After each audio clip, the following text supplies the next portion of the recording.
Мынакей азыркы учурда биздин жаныбызда көптөгөн Кыргызстаныбыздын жаштары келген. Мен алардан сурагым келип атат да, азыркы учурда абитуриенттер кесип тандоодо эмнесине көңүл бөлүшү керек? Менимче адам өзүнөн виялить этет, өзүнүн жүрөгүнөн, өзүнүн тандоосунан, өзүнүн жана кругозорунан да кичине виялить этет экен. Мисалы кээ үйдө үй бүлөлүүлөр ата энеси баласын кыйнап окууларга киргизип коет, кээ өзүнүн айла жоктон киргизет, кээ жашоосу ушундай кылышат. Бирок антпеш керек. Антсе кээ ошо тандоодон жаңылышып калышат. Эмне кылышы керек? Ошол жоюш үчүн өзүнүн мындай өзүнүн оюн ачык билдирүү, туура жолду тандоо. Кесип тандоодо эң биринчи өзүңдүн баягы ички дүйнөң каалаган өзүң сүйгөн кесипти тандаш керек. Өзүң ошол келечегиңди ойлонуп, ошол кесип менен сен өзүңө келечек куруп кете аласыңбы, ошону ойлонуш керек. Биринчиден, өзүң ар бир кесипте мындай сүйбөсөң, эч убакта андан бир жакшы натыйжа ала албайсың. Эгерде ошол кесипти сүйүп, өзүң ардактап, сыйласаң, анда ал кесиптин сөзсүз түрдө үзүрүн көрөсүң. Кесип тандоодо жаңылбаш керек. Эгерде азыркы учурда көптөгөн бүтүрүүчүлөр, башкалар көптөгөн окууда окутушуп атат. Бирок алар бул Кыргызстаныбызда ошол окууду окугандан кийин бул иштеп кете алабы, кете албайбы? Буну билишпейт да. Окууларга кызыгып эле киришип атат. Кыргызстанда кайсыл иштерде жакшы акчалар маяна бар. Ошого карабастан окушуп атат, бирок ошол жанагасын ыгын билишпей атат. Келечекте иштеп кете алабы, кете албайбы, ошону билиш керек. Мисалы ата энеңиз башка кесипти сунуштаган учурлар болдубу сиздин жашооңузда? Ата энем башка кайсыл кесипти сунуштады? Мугалим бол деди, врач бол деди. Ар кайсы кесиптерди сунуштады, бирок мен өзүм ошо повар болууну кааладым. Ата энеңиз айткан кесипти тандаш керекпи, жакындар айткан кесипти тандаш керекпи же адам өзү каалаган нерсе кесибин тандаш керекпи? Бул ата эненин деле сунушун угуш керек. Ата эне деле бизге жамандык каалабайт. Өзүбүздүн көбүнчө өзүбүздүн каалообузга жараша тандашыбыз керек. Анткени кийинки жашоодо биз ата энебиз эмес, биз өзүбүз алектенебиз ошол кесип боюнча. Эгер ал кесип бизге жакпаса, оюндагыдай жумушка барсаң дагы мындай жакшы кыла албайсың, ошол жумушка берилип кыла албайсың. Рахмат сиздерге. Баарыңыздарга чоң рахмат айталы, ийгилик каалайлы. Негизи эле адам баласы жашоосунда эки нерсени тандоодо эч жаңылбашысы керек экен деп айтылат. Биринчиси бул албетте өмүрлүк жарды тандоодо жаңылбашыңыздар керек, жана ошондой эле экинчиси бул кесип тандоодо деп айтылат эмеспи? Ал кесип сиздерди өмүр бою коштоп жүрмөкчү. Биз жалпы эле бүтүрүүчүлөргө азыркы учурда Кыргызстаныбыздын аймагында миңдеген бүтүрүүчүлөр кайсыл кесиптин ээси болсом деп миң ойлонуп толгонуп турган чагы, андыктарын ийгиликтерди каалап бүгүн кесип тандоо тууралуу сүйлөшмөкчүбүз. Бул ачыгын айтканда ток-шоусу. Саламатсыздарбы? Дал ушул кесип тандоодо өзгөчө өбөлгө түзүп, көп инсандарга жардам берчү инсандарды ушул жерге студиябызга чогулта алдык десем жаңылышпасмын. Бул жерде мынакей атайын нарын жергесинен ат артып, сапар картып апам келип олтурат. Негизи эле жаштарыбызга кандай кеңеш бере алат элеңиздер? Азыркы учурда бүтүрүүчүлөр абдан көп. Кандай кесипти тандаса жаңылбайт деп ойлойсуз? Бул адам баласынын колундагы эң кымбаты баласы. Адам баласы үчүн жашайт. Ошол балдарынын эң сүйүктүүлөрү мугалимдер деп эсептейм мен, мисалы үчүнчү. Анан ошо балдары бир турмушта жаңылбай, сен айткандай өмүрлүк жарындагы кесибин да туура таап алса деп аракет кылабыз. Мен мисалы үчүн СССР учурунда окуган окуучу болчумун да, мага ушинтип айтышчу. Мугалим деген бул таза кесип, ардактуу кесип, мугалим бол деп. Ата энемди айтчу, мен өзүм да каалачумун, анан мугалим болуп 36 жыл иштедим. Анан көптөгөн окуучуларды уядан учурдум. Ал кесте чынында СССРдин учурунда, ал биздин тарыхыбызда окуу жайларына ата энелер жардам берип өткөрүшчү. Анан кээ бирөө өз кесибин тандап алып, жакшы адистерден болуп чыкчу. Кээ бирлери бир атасы кыйнап окутуп коюп эле жакшы жумуш таба албай же жакшы иштей албай, чайналып, кыйналып калчу. Анан азыркы заманда ушул тапта биздин жаштар, мына балдарды көрүп дагы айтып атам, азыркы жаштар өзлөрүнүн жөндөмүнө караша кесип тандап калышыптыр. Бул жөндөмгө азыркы балдар жөндөмдүү экен. Акчаны көп тапкан жакка. Биз болсо мамлекет үчүн иштейбиз, мамлекет үчүн мамлекетибизди байытабыз деген идея бар болчу да. Булар болсо биринчи өзүбүз байыйлы, өзүбүз аябай бактылуу бололу, андан кийин мамлекетибизди гүлдөтөбүз деп деген чечимге келип калышыптыр да. Сиздердин үй бүлөдө дагы бүтүрүүчүлөр барбы апа? Аларга кандай кеңеш берет элеңиз мисалы? Мен мисалы үчүн балдарым бүтүп эле кетти. Бүтүп эле Бир кызымды деген мугалим эле боло деп тарых Манас университетинин тарыхын бүттү. Бол деп сиз кыйнап өткөрдүңүз беле? Анан тесттен чыгып калбады. Ошо менен бүттү да, ал өзү журналистке ылайыктуу экен, журналист болуп кетти тарыхты. Азыр өкүнгөн жок. Жок, өкүнгөн жок. Анан кийин ушундай ойлоп калдым, дагы бир кызым өзү журналисти бүткөн кыз болчу. Анын болсо жана мамлекеттик кызматтардан иштеп кетти. Берки эки уулум мен айтканды жасап эле, мен айткан кесиптерди тандап жакшынакай иштеп атышат. Өкүнгөн жок эч ким. Эч ким өкүнгөн жок. Неберелерим бүт эле азырынча. Көпчүлүк эне аталарын дагы балдарыбыз кайсыл окуу жайга өткөрөт деген өзгөчө бир ой турат да алардын алдында.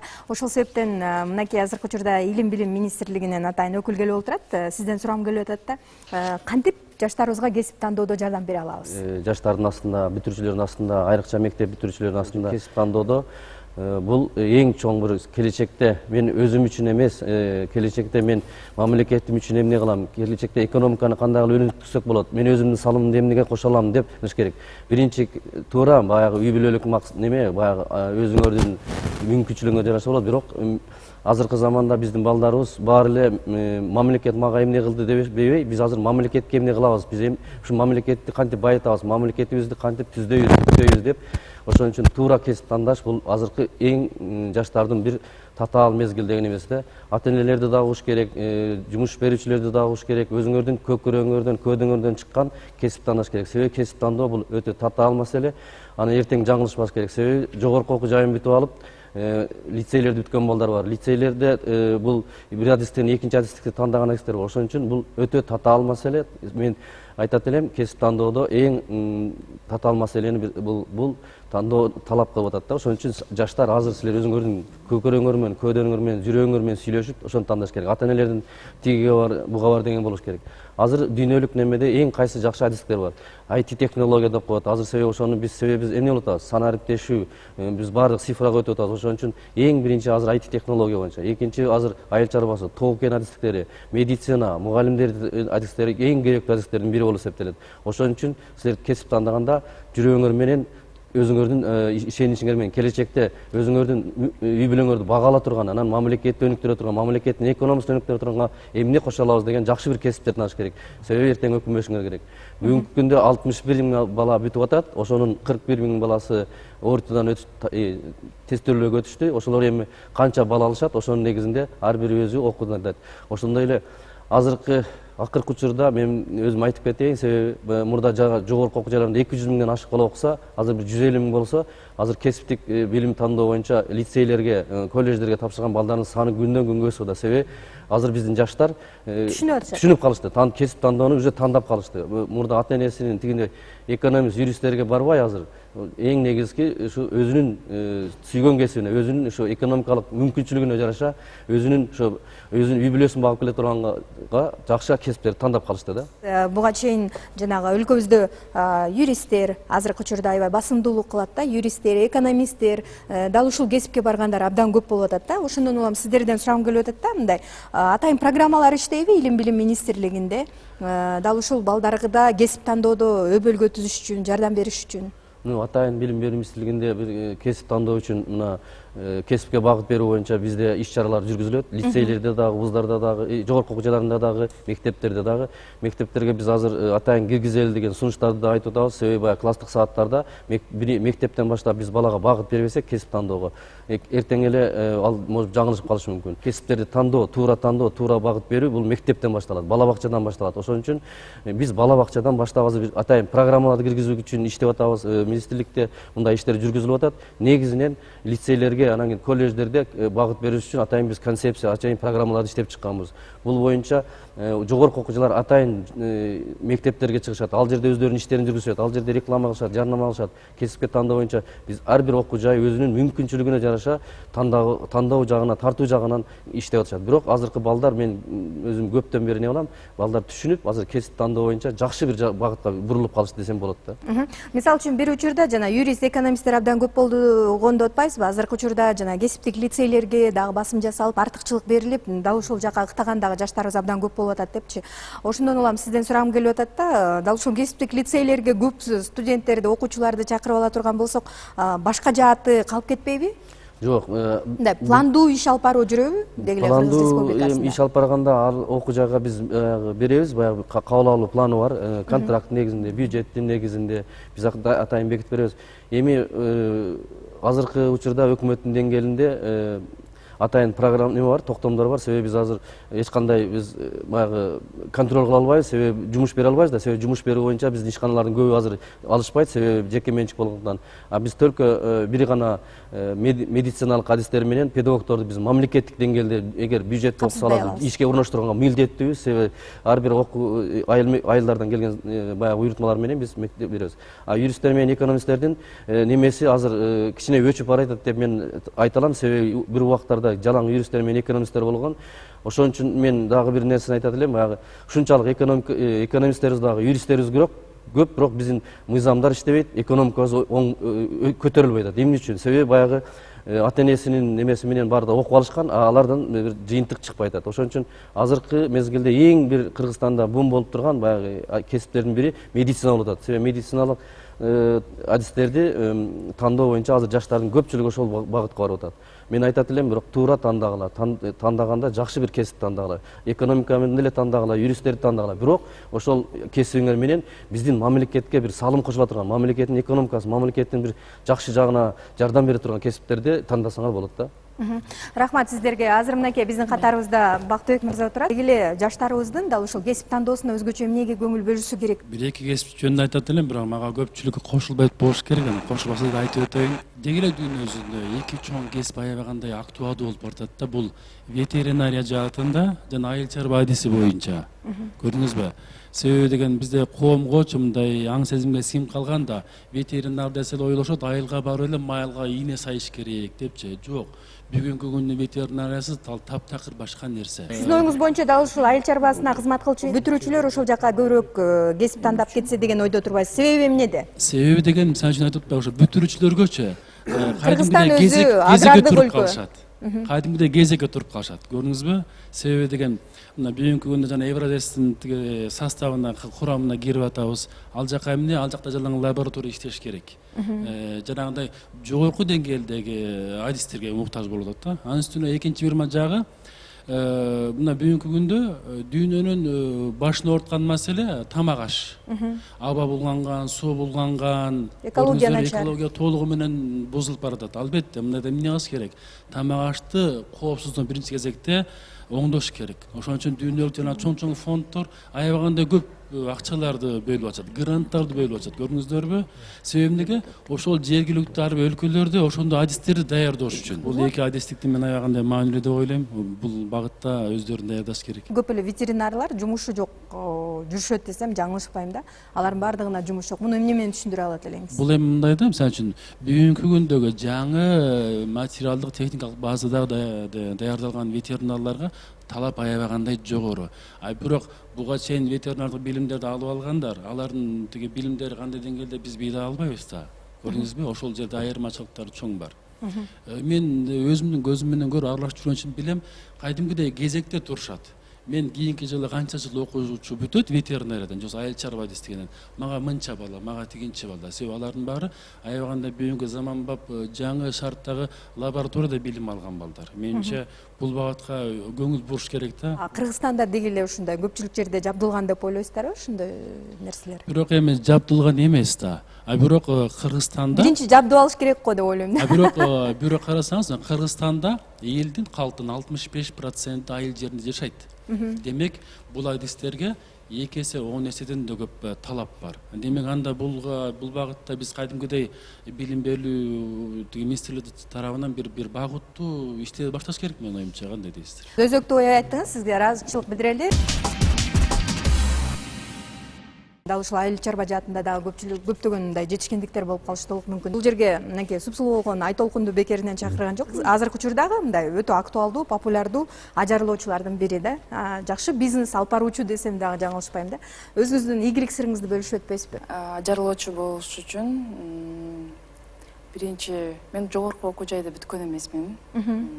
Мен да ушу жаштарга кошулуп өзүмдүн жүрөгүмдү укканмын. Биринчи ата энем алар союз убагында бүтүп окуп иштеп калган үчүн ал жогорку окуу жайды бүт деп аябай өздөрүнүн советтерин беришкен. Мен эми ал жака 5 жыл убактым кетмей экен, если окусам. Бирок ар ким адамдын өзүнүн жүрөгүн угуш керек деген бул туура чечим, чынын айтканда. Мен 2 ай окудум, бул ажырлоочуда окуп, өзүмдүн аракетимди толугу менен өзүмө ишендим. Ишенип, биринчи кадам таштадым өзүм. Ошол ушинтип улам 1 жыл, 2 жыл иштеп, ушул деңгээлге жеттим. Азыр окуучуларым бар, өзүмдүн клиенттерим бар дегендей. Жакшы. Окууга жалпы жөнүнөн канча каражат короттуңуз эле? Окууга көп эле. Окуу жайга, чоң окуу жайга кетип турган 1 жылдык контракт деп коет го. Ошонун 1 айын төлөгөм. Ошондо общий жыйынтык менен 2 айдыкын 40 000 төлөгөм да. 40 000 акча төлөп, ушул кесиптин ээси болдум. Демек сиздин өзүңүздө баягы дараметиңиз, шыгыңыз бар үчүн баягы ушул жакта ийгилик жаратып кеттиңиз да. Ооба. Адам өзүнө ишениш керек, өзүнүн кызыкчылыгын биринчи, өзүнүн жөндөмү болсо, бардык жумуштарды жакшы алып кете алат деп ойлойм. Сизден сурагым келип атат, ата энем башка жогорку окуу жайда окуу, жогорку билимди бул деп сунуштайт деп атпайсызбы? Кайсыл кесипти тандаганга сунуштайт элесизби? Апам өзү медик. Өзү ошол эмне жумушта иштесе, ошол мени аркалап кет, мендей бол деп өзү сунуштаган. Мен ал жакка такыр жөндөмүм жок болчу, ал жакта эч кандай. Барып көрчүмүн, апамдын иштегенин көрчүмүн, кандай иштеген, таза, ак халат кийип, элдер менен баарлашып, баарын. Анан кийин мен ал жакты тандаган жокмун. Азыркы учурда бир күндө канча акча табасыз? Сезон деп коет го. Сезон убагында күнүнө 10 000, 15 000ге чейин табасыз. 10 000, 15 000ге чейин табасыз. Демек адамдар кесип тандоодо өзгөчө өзүнүн жүрөгүн угуш керек деген өңдүү ойлорду айтып атат да. Сиздер кандай кеңеш айта алат элеңиздер? Быйыл Кыргызстанда 60 000ден ашык бүтүрүүчүлөр бүтүп атыптыр. Ошол бүтүрүүчүлөрдүн баардыгынын астында, ата энелердин астында кесип тандоо, кайсы окуу жайга барса, балам же кызым деген чоң суроо турат. Мен ушул көп жылдан бери ушул окуу жайында иштеген мугалим катары айтат элем. Ушул биринчи ошол баланын жөндөмдүгүнө караса, жөндөмүнө, шыгына, келечекке болгон баягы ойлонушуна карап, анан бир жакшынакай жыйынтыкка келип, бир жакшынакай окуу жайын тандап алса, бир жакшынакай кесипти тандап алса деп ойлойм.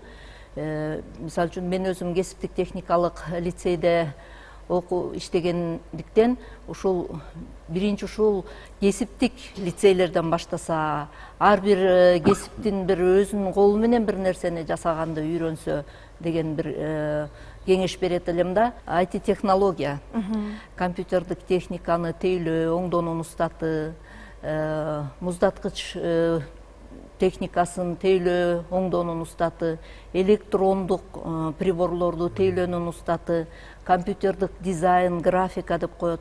Ошолордун операторлору азыркы заманбап кесиптер. Бүтүрүүчүлөр көп келеби сиздерге? Бүтүрүүчүлөр көп келет. Биз болсо ошо конкурстук негизде кабыл алабыз. Бир орунга канча студент туура келип атат? Ар бир профессияга ар кандай болуп калат. Орто эсеп менен бир орунга 4-5 болуп калат. Ал бизде бюджеттик орундар бар, контракттык орундар бар. Бюджеттик орундар план толгондон кийин биз контракттык негизде кабыл алабыз. Бул контракттык негизде деп атпайсыздарбы? Акыркы учурда баягы суроо талап сиздердин баягы окутуп жаткан адистикке көп болгондугу үчүн ошол контракт көтөрүлүп кеткен учурлар болобу? Жок, биз көтөрбөйбүз. Эмне дегенде биз дагы ошол келген окуучунун жашоо шартына карайбыз. Эмне дегенде чындыгында биздин кесиптик лицейлерге аябай мындай байдын балдары келбейт. Ошол окууну карапайым үй бүлөдөн чыккан балдар, айыл жергесинен биз ошол көтөрбөй эле биринчи бир 4-5 жыл кандай баа болсо азыркы учурда деле болжолдуу түрдө айта аласызбы канча сомдон канча сомго чейин? 12 миңден 15 миңге чейин бир жылга. Андан башка ошол баардык профессиялар боюнча кыска мөөнөттөгү курстар бар.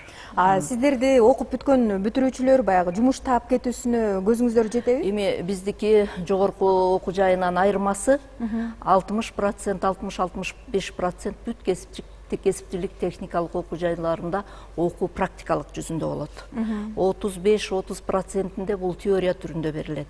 Ар бир кесиптик окуу жайында жакшынакай жасалгаланган лабораториялар бар, устаканалар бар, өнөрканалар бар. Бизде ошол жерде мисалы үчүн неде бир жума теория болсо, бир жума практика жүзүндө кайра эле ошону биз бекитип турабыз. Бүтүрүү экзамендерин көз карандысыз эксперттер жана ошондой эле жумушчу берүүчүлөр өзлөрү келип экзамендерди, бүтүрүү экзамендерин кабыл алып, анан экзамен бүткөндөн кийин кайра эле ошол ишке алып кетишет. Жогорку окуу жайды бүтүп, анан сиздерге келип кайра билим алган студенттер кездешеби? Андайлар да бар. Андайлар да бар. Эл аралык статистикалык маалыматка карасак, дүйнөдө 40 миңден ашуун адистик бар экен. Таң калыштуу нерсе да. 40 миң деген цифранын өзү кандай? Ал эми биз күндө кездешип, же биз билген, же биз таанып билип жүргөн адистиктердин саны болжол менен миңдин тегерегинде. Ошолордун арасында эң зарыл адистиктер бар. Албетте ар бир адистик баалуу деңизчи, бирок эң зарыл адам турмушуна керектүү адистиктер көп тейлөө жатында дегенибиз ашпозчулар, кондитерлер, официанттар, бармендер, этиштетүүчүлөр. Бакыт мырза жакшы сөз айтып кетти. Жогорку билимдин дагы өзүнчө орду бар. Анан жалаң эле бир багыттагы эле кесипти даярдашыбыз керек деген сөздүн өзү туура эмес, ойдун өзү туура эмес. Башталгыч кесиптик билим берүүнүн ролун түшүнүп калган мезгил азыр. Себеби дегенде жаштар дагы чоң окууларды бүтүп алып эле анан дипломун тигип сандыкка катып коюп, же базарда отурабы, же башка жакта отурабы, же такыр эле башка адистик менен Кыргызстандан тышкаркы жакта иштеп, шартка байланыштуу үй бүлөсүн, өзүн, ата энесин, бир туугандарын багып жүрөт. Ал эми адистикти туура тандоо бул келечекке ачылган эшик деп түшүнөбүз биз. Ошондуктан мына илгери бир сөз болгон союз мезгилинде. Чабандын баласы чабан болуш керек, койчунун баласы койчу болуш керек, шопурдун баласы шопур болсун деген мындай саясатташтырылган туура эмес идея бар эле. Анан башталгыч кесиптик билим берүү системасында жалаң эле мына өмүр бою сантехник бол, же чач тарач бол, же болбосо ашпозчу болуп өтүп кет деген идеянын дагы өзү туура эмес. Албетте ал адистиктер керек. Бирок ошол адистикти өздөштүргөндөн кийин, билимди алгандан кийин ошол багытта иштеп, андан ары жогорулаш керек. Андан ары билимин өркүндөтүш керек, өрчүш керек. Себеби дегенде мисалы бул жерде отурат меники бүтүрүүчүлөрдүн көбү ашпозчулар, кондитерлер. Эми 2 жыл, 3 жыл жакшынакай иштеп, андан кийин жогорку окуу жайларына тапшырып, ошол адистик боюнча дагы тиешелүү билимди алып, андан кененирээк билимди пайдалана турган бир тейлөө жаатын ачса жакшы болот эле да. Мына бүтүрүүчүлөрдүн тең жарымы өзүнчө иш ачам дегендер. Булар албетте жанакы дагы айтылайм, жанакы кесиптер да керек. Бирок ошол эле бир эле жерде калып калган туура эмес. Өсүш, өнүгүш жолунда болуш керек. Келечекте өздөрүнүн кафеси болот, өздөрүнүн рестораны болот. Ошол жерде технолог болушат. Демек, ар бир билим бартуу, ар бир билимге умтулуш керек деген ойдомун. Рахматыбызды айталы. Мынакей көптөгөн мугалимдерибиз ушул жакка келип отурат. Суram келип атат да. Азыркы учурда көптөгөн жаштарды тарбиялап келесиздер. Ошол себептен сиздерден сурам келип атат да. Мисалы үчүн кайсыл бир кесипти тандоодо сөз түрдө талант, анан дарамет, шык деген нерселер эске алынышы керекпи? Кесип тандоодо сөз түрдө ошол кесипке шыгы болуш керек, сөз түрдө жөндөмү болуш керек. Жана ошол кесипти туура алып кете тургандай болуш керек да. Себеби эгер ошол кесипти туура эмес тандап алып, ага шыгы жок, мисалы үчүн медик болгом десе, ал ушул уколду туура сайлаганды билбесе, ал кантип медик боло алат? Мисалы үчүн же болсо баягы кандан куртса, ал кантип медик боло алат? Ошон үчүн ал өзүнүн ар бир кесипти тандоодо сөз түрдө шык керек болуш керек деп ойлойм. Мисалы үчүн сиздер азыркы учурда кимдерди даярдайсыздар өзүңүздөр? Биз ошо ашпозчу, кондитерлерди даярдайбыз. Бизде мисалы үчүн окуу жайга келгенде окуучулар сөз түрдө баягы өзүнүн ошол мына айтып атышат өздөрү деле. Ушул кесипти өздөрүнүн шыгы менен баягы ошону кыла алам деп көзүм жете турган балдар келет да бизгечи.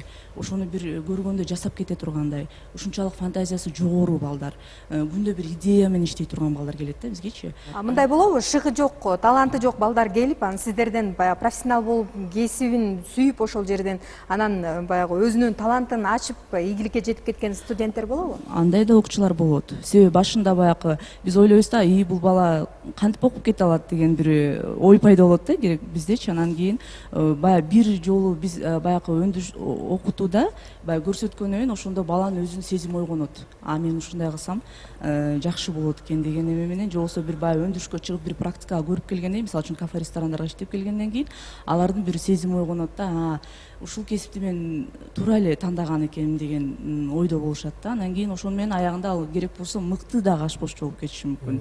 Акыркы учурда жашырган менен болобу, кыргыз билим берүү системасында контракттык негизде көпчүлүк студенттерди тарбиялап окутуп келебиз дегендей, дал ошондой баягы акча төлөгөнгө сен даяр болсоң, сени окутууга даярбыз деп баягы шыгын, ал баланын дараметин, же болбосо дал ошол кесипке берилүүсүн карабай эле, эске албай эле баягы окууга алып окуткан учурлар болот да. Бул деги эле кыргыз билим берүүсүнүн жаңылыштыгы катары көрбөйсүзбү? Бизде контрактный группалар бар эмеспи?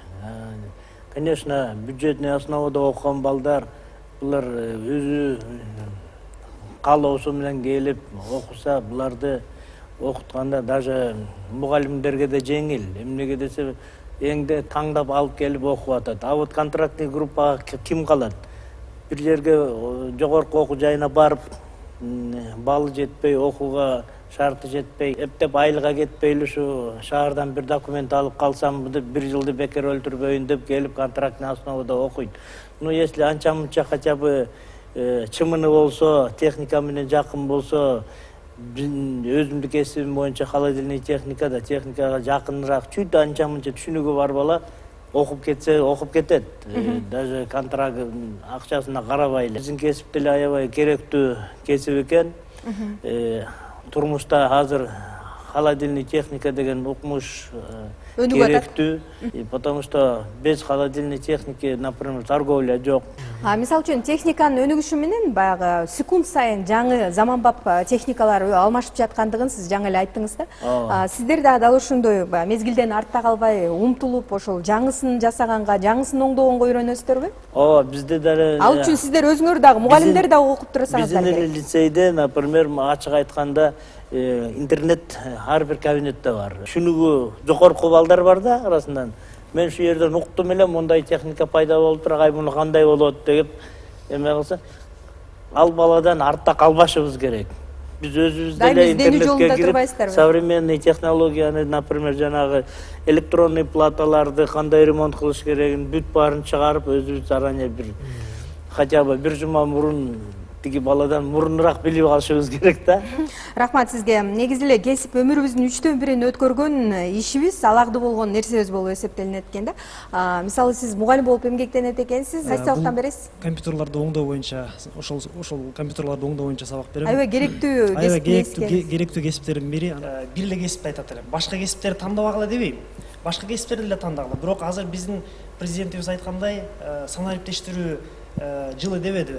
Ошол сыяктуу эле мен быйылкы бүтүрүүчүлөрдү былтыр келерки жылкы эмес, именно ошол быйылкы бүтүрүүчүлөрдү санариптештирүү, то есть цифровизация, компьютерларды оңдоо, тейлөө, аларды кандай кылып колдонуш керек, кандай кылып оңдош керек деген кесиптерди көбүрөөк тандаса, IT сферасын мындайча айтканда көбүрөөк тандаса. Рахматыбызды айталы.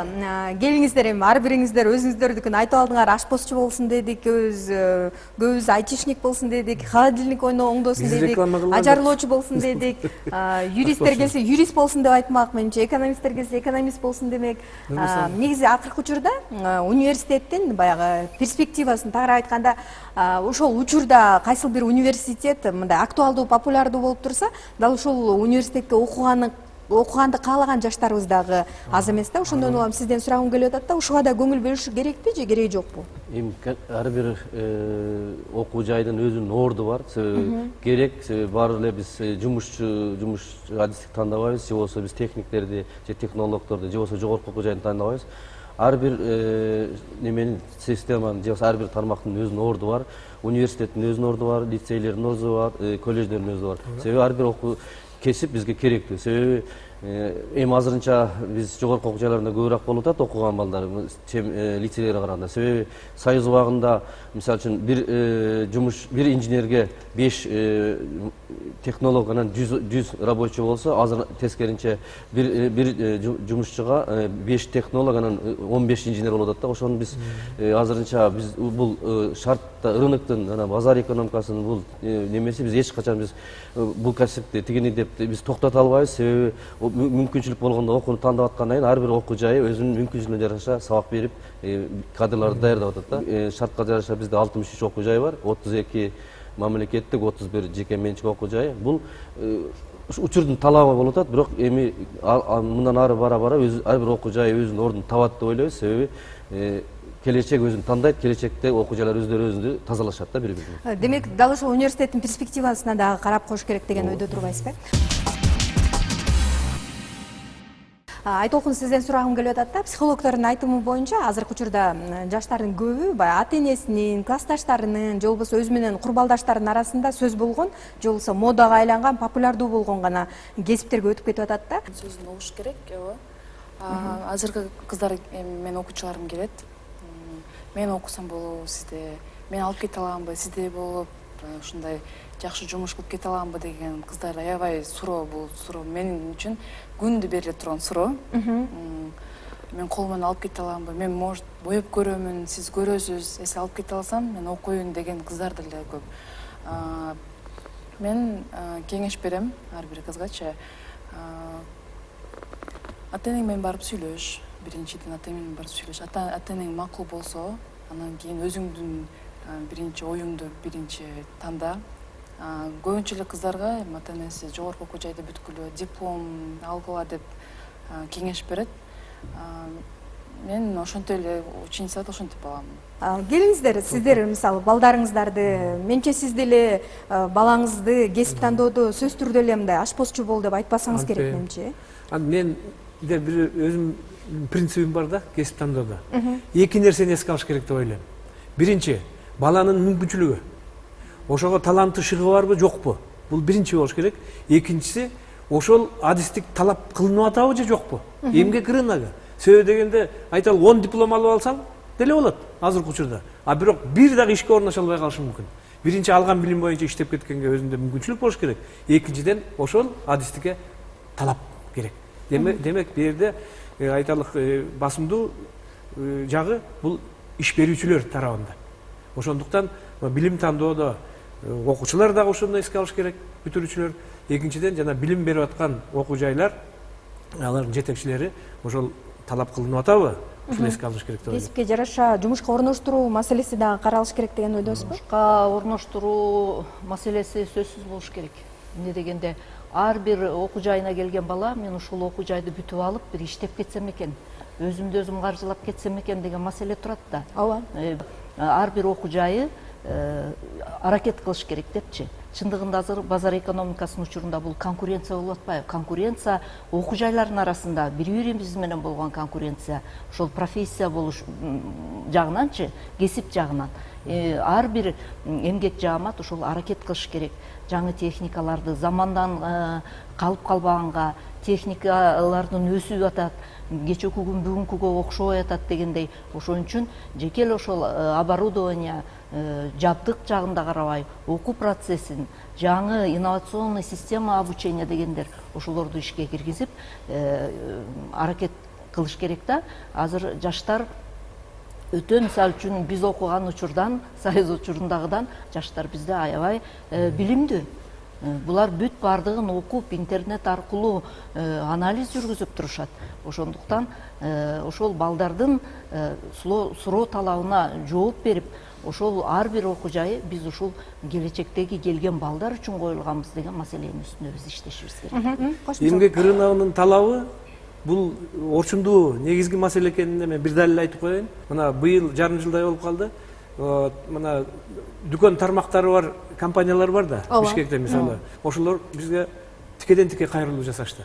Бизге сатуучу консультант деген адистик боюнча даярдап бериңиздерчи деп. Мына биз азыр окуу пландарын, программаларын баарын түзүп бүттүк. бюджеттик негизде быйылгы кабыл алууга планга киргизилди. Киргиздиңиздер. Алар менен чогуу иштешип, мына быйыл ошол адистикти даярдамай болуп атабыз да.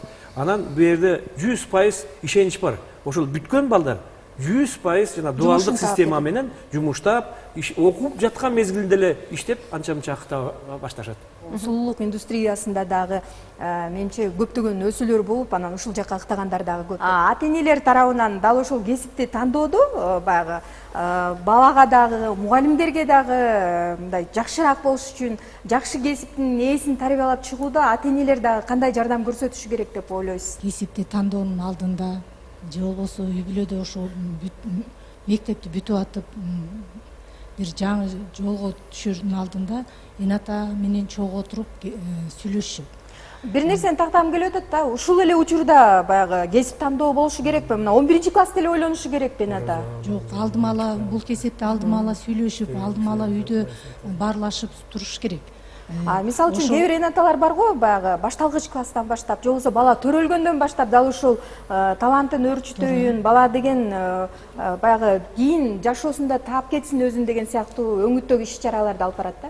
Туура, анткенде адамда чоң потенциал бар. Эң биринчи потенциалды эната көрөт. Баласына кандай шыгы бар экен, эмнеге жакшы эметкен. Ата-эненин ролу кесип тандоодо бала үчүн. Ата-эненин ролу мында чоң. Эң биринчи бала деген мисалы энатасы кайсы кесип менен өздөрү сүйүктүү болуп иштеп жүрсө, мүмкүн алда таасир этиши мүмкүн. Эгерде энатасы иштебей жүрүп, бирок ошо менен кыялданып ушинтип иштеп кетсем болот эле, ар кандай себептүү иштебей калганын карап, мүмкүн бала ошону аткарганга аракет кылат.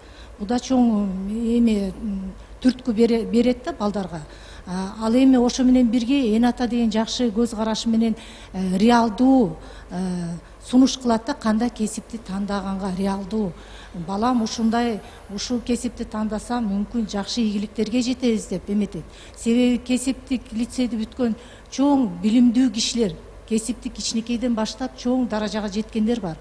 Мүмкүн ошолорго да мисал келтирип, түрткү берип, баланын мындайча айтканда көңүлүн көтөрүп, анын да пикирин угуш керек, баланын да пикирин угуш керек. Көңүлү жакшы орто, алтын бир ортону тандап туруп, ошо балага сунуш кылыш керек. Ошондо бала да иштеп кетет, көңүлдүү болот, жакшы жыйынтыктарга жетет деп ойлойм.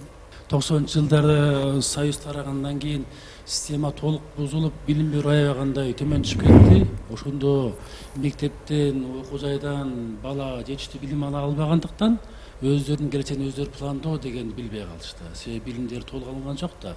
Ошон үчүн мындайда ата-эненин жардамга келген аябагандай эле туура. Ошо багыт беришип, мындай кыл дегендей кылган дегенчи аябагандай эле туура деп ойлойм да. Чет өлкөдө балким дал ушундай жумуш менен камсыздоо жакшы жүргөн чыгар.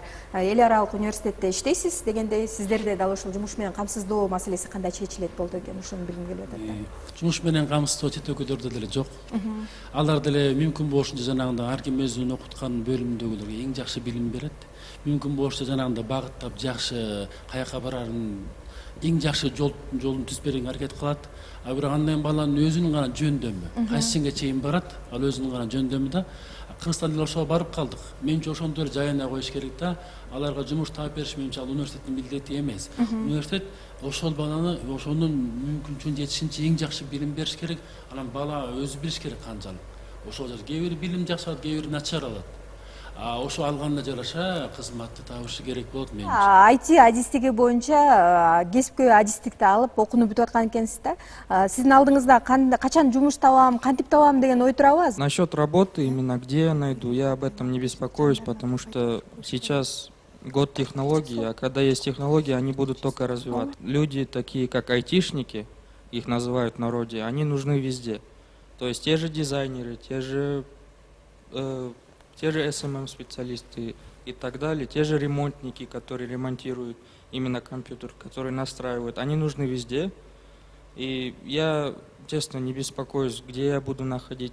Вас уже приглашают, наверное, на работу? Да, были, уже приглашали. Мен толуктап кетейин, бул жерде мамлекеттик деңгээлде бизде атайын программа бар. Баягы медициналык кадрларды мамлекеттик бюджеттен каржыланган, анан мугалимдерди биз милдеттүү түрдө жумушка орнотабыз, жумушка орноштура алабыз. азыркы учурда биз башка адистерди дагы издөө жолунда жүрөбүз. Бирок мамлекеттик программа боюнча немелер кесипти өздөрү тандайт. Себеби атайын мурда госплан болгон. Госпланда биз мисалы үчүн мынча даярдайбыз, мынчаны жумушка орноштурабыз деп. Азыр бизде ишканалардын бардыгы жеке менчик болгондон кийин биз аларга милдеттүү түрдө окуя албайбыз. Анан мен эң негизги нерселерди айтып кетет элем. Кыргызстанда азыр багып аткан негизги 3 тармак бар. Биринчиси туризм, экинчиси жеңил өнөр жай болуп атат, үчүнчүсү бизде энергетика.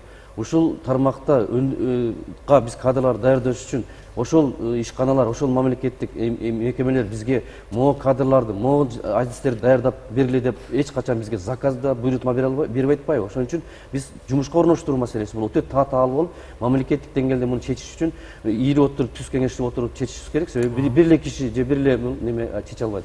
Бул азырынча жолго коюлганы медициналык кадрлар менен только мугалимдерди биз жумушка орноштуруу боюнча милдеттүү алып, анын атайын жол жобосун, механизмдерин иштеп чыкканбыз. Ал бар. Кийинки адистиктерди даярдоо боюнча, башка адистерди даярдоо боюнча, мисалы үчүн айтыны бүткөндөр азыр өздөрү жумуш табышат, өздөрү мүмкүнчүлүктөрү бар. Мына $900 менен азыр окууга ачылган. $900 менен окуп, бир 10 айда окуп алып, азыр 50 000, 100 000 зарплата алган балдар бар.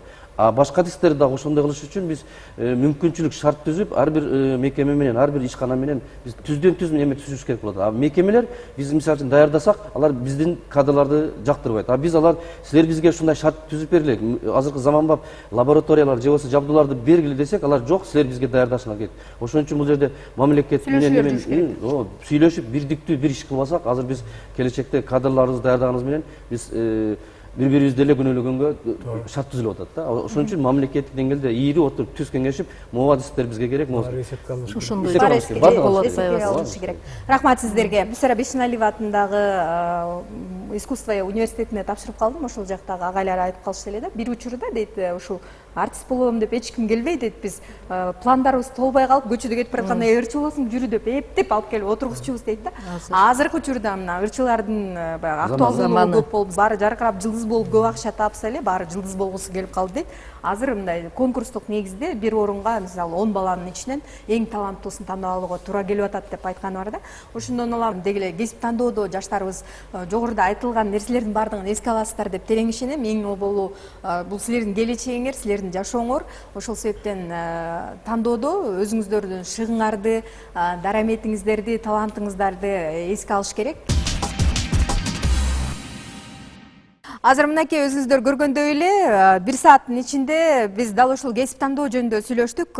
Дал ушундай жашынакай болгон таттуу аздыктарды, таттуу даамдардын баардыгын окуучулар жасап келген экен. Эмесе дал ушул таланттуу окуучуларды ушул мен жаныма чакырып алайынчы, келиңиздер. Ким жасады болду экен? Биздин лицейден жасалган. Канча сааттын убакыттын ичинде жасадыңыз? Эгерде жакшылап жасай турган болсоңуз, бул көптөгөн бир 2-3 сааттын жанагысын алат. Эгерде шашап жасап койсо, бул көркүнө чыкпай калат да. Ошон үчүн 3-4 саатта жасалган торту. Биз жасаганбыз. Ушул торту силер коздогон турбайсыңарбы? Сиз болсо дал ушул сервировка, салфетка. Мынакей моорекин эле ушундай кылып жашынакай кылып коюш үчүн канча убакыт кетет? Буга аз эле убакыттар кетет, 5 мүнөткө жакын. Бирок канча убакыт окудуңуздар ушуну эле жашынакай кылып, мына кол майлыктарды? Бир саат эле кетет. Бир эле саат кетет. Рахматыбызды айталы. Ыраазычылык билдирели. Баарыңыздарга чоң рахмат, атайын убактыңыздар бөлүп келгендигиңиздер үчүн. Сиздердин баарыңыздарга ийгиликтердин баардыгын каалайлы. Ар бир кесип ардактуу деп элибизде айтылат эмеспи? Андыктан деги эле кайсыл кесипти тандабасын жаштарыбыз, дал ушул кесиптин өтөөсүнө чыгып, жашынакай болгон кесипкөй адистердин чыкканы бул мамлекетибизге болгон кандайдыр бир чоң салым деп ойлойм. Ошон үчүн 1000 толгонуп, 100 ойлонуп атып, сиз керектүү адистикти тандап аласыз деген терең ишеничтемин. Дал ушул ой менен бүгүнкү берүүнү жыйынтыктагым келет. Кайрадан көрүшкөнчө бар болуңуздар.